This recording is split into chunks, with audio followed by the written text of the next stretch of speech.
একটা ফল থাকবে গাছে, একজন আল্লাহর বান্দা অথবা আল্লাহর বান্দি ফলটা খেতে মন চাবে, এই ফলটা মুখের কাছে আসবে, ফল খাবে, একটা ফলের মধ্যে 70 প্রকার ফলের মজা আল্লাহ দান করবেন। বল সুবহানাল্লাহ।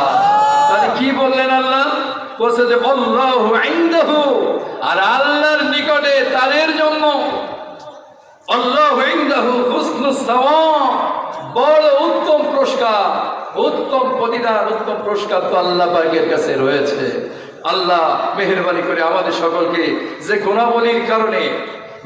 গুণাবলীর কারণে ভালো আমালে সালেহার কারণে আপনি আপনার এক শ্রেণীর বান্দাবান্দিকে এমন জান্নাত দিবেন, তাদের সব গুনাহকে মাফ করবেন, ডেকে এনে আমলনামা পড়াবেন। আবার যদি তার মুখ মলিন হয় আর দ্বিগুণ সওয়াবের কথা আপনি লেখা থাকবে, আর গুনার কথা পড়ে মলিন হবে, আপনি বললেন মাফ করলাম মাফ করলাম। ও মাওলা, আমাদের সকলকে সেই আমালে সালেহা করে এই পুরস্কার লাভ করার তৌফিক আপনি আমাদেরকে মেহেরবানি করে দান করুন। সকলে বলি আমিন। এই যে আল্লাহ বলছেন নহর সমূহ দেবো, জান্নাত দেবো, গুনাহ মাফ করবো, এবার বলছেন এটা কি? ও ইমানদার বান্দারা শুনে নাও, সাওয়াবাম মিন ইনদিল্লাহ। আচ্ছা বলেন তো, এই অত্র এলাকার মধ্যে আপনাদের এই মাধ্যমিক বিদ্যালয়ে যে সবচেয়ে ভালো রেজাল্ট করেছে এসএসসিতে অথবা কলেজে এইচএসসিতে যে সবচেয়ে ভালো রেজাল্ট করেছে এই অত্র এলাকায়, এখন গোল্ডেন এ প্লাস সবচেয়ে নাম্বার বেশি পেয়েছে, আমরা এলাকাবাসী অনেক সময় তাকে একটা সংবর্ধনা দিই না, পুরস্কার দিই কি দিই না? আমার আল্লাহ বলছেন বান্দা কষ্ট করে হিজরত করবা, মাইর খাবা, নির্যাতনের শিকার হবা, তো নিয়ামতের কথা তো বললেনই, এরপর আবার আল্লাহ আমাদের আশ্বস্ত করার জন্য এও বলতেছেন সাওয়াবাম মিন ইনদিল্লাহ। ও আমার বান্দা বান্দিরা, এটা হলো আল্লাহর পক্ষ থেকে একটা পুরস্কার। বলুন সুবহানাল্লাহ। এই জান্নাত, এই ক্ষমা করে দেওয়া, এই নহরসমূহ, এটা কি? আমার আল্লাহ বলেছেন পুরস্কার সাওয়াবাম মিন ইনদিল্লাহ।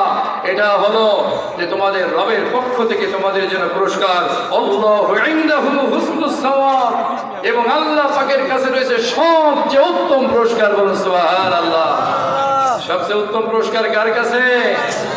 একটা ফল থাকবে গাছে, একজন আল্লাহর বান্দা অথবা আল্লাহর বান্দি ফলটা খেতে মন চাবে, এই ফলটা মুখের কাছে আসবে, ফল খাবে, একটা ফলের মধ্যে 70 প্রকার ফলের মজা আল্লাহ দান করবেন। বলুন সুবহানাল্লাহ। তাহলে কি বললেন আল্লাহ? বলছে যে আল্লাহু ইনদাহু, আর আল্লাহর নিকটে তাদের জন্য আল্লাহু ইনদাহু হুসনুস সাওয়াব, বড় উত্তম পুরস্কার, উত্তম প্রতিদান, উত্তম পুরস্কার তো আল্লাহ পাকের কাছে রয়েছে। আল্লাহ মেহেরবানি করে আমাদের সকলকে যে গুণাবলীর কারণে ভালো আমালে সালেহার কারণে আপনি আপনার এক শ্রেণীর বান্দাবান্দিকে এমন জান্নাত দিবেন, তাদের সব গুনাহকে মাফ করবেন, ডেকে এনে আমলনামা পড়াবেন। আবার যদি তার মুখ মলিন হয় আর দ্বিগুণ সওয়াবের কথা আপনি লেখা থাকবে, আর গুনার কথা পড়ে মলিন হবে, আপনি বললেন মাফ করলাম মাফ করলাম।